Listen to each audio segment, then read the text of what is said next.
So when I was in 5th grade, I got a staph infection on my arm. I almost had to get my arm removed. Now I'm just joking, but it was a normal day and I was playing my Xbox, probably Minecraft or something. And I got up to go get something in my room. So I get up, run over to my room while running, and I scrape my arm against my wall. And you know, it left some scratches, but I didn't think much of it. I was like, whatever. Because you know, we've all gotten scratches before and ignored them, right? And especially when I was a kid, I would get scratches all the time. So it seemed like another scratch that my body would work thousands of cells to build a scab just for me to pick it off days later. So out of nowhere, because I don't exactly remember when everything went downhill, but the tiny little scratches on my arm turned to multiple base scratches and just got kind of weird looking. And they just looked worse in general. Like it was a dark red and purplish color and it's looking mad weird. Like slightly more concerning to an 11-year-old. And I noticed that it looked worse, but I was like, whatever. And I put a band-aid on it because, you know, band-aids can cure anything. You're dying from lung cancer? Put a band-aid on it. Broke all your bones in an accidental car accident that wasn't accidental whatsoever? Put a band-aid on it. Your dog just died? Put a band-aid on it. You get what I'm saying? So I just put a band-aid on it. But my continued ignoring of what I thought was a minor scratch became my own downfall. So after a few more days of my scratch getting worse and worse without me knowing, nor really thinking much about it nor caring, one day I woke up and it looked real bad. Like I'm talking pus and stuff was coming out of it. And it just looked all disgusting and stuff. Like I'm not gonna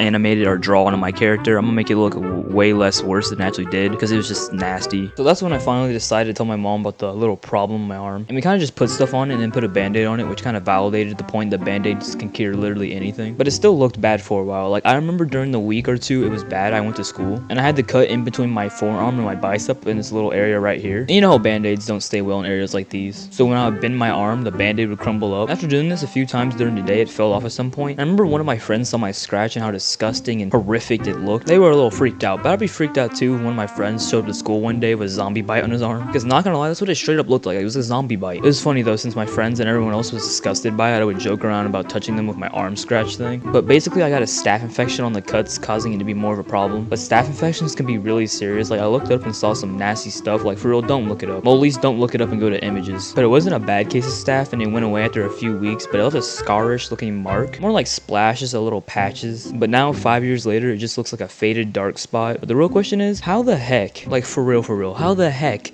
did my drywall give me a staph infection? Like that drywall was straight up trying to kill me. But little did I know, days later, the staph infection would return for a second final blow to take me out. I wasn't ready for what was going to happen next. I woke up the next day, my entire arm, bro, did I just say arm? Anyway, my entire arm was covered in red, itchy bumps, and my arm fell off. No, it didn't fall off, it popped off like a Lego brick. Nah, I'm just playing.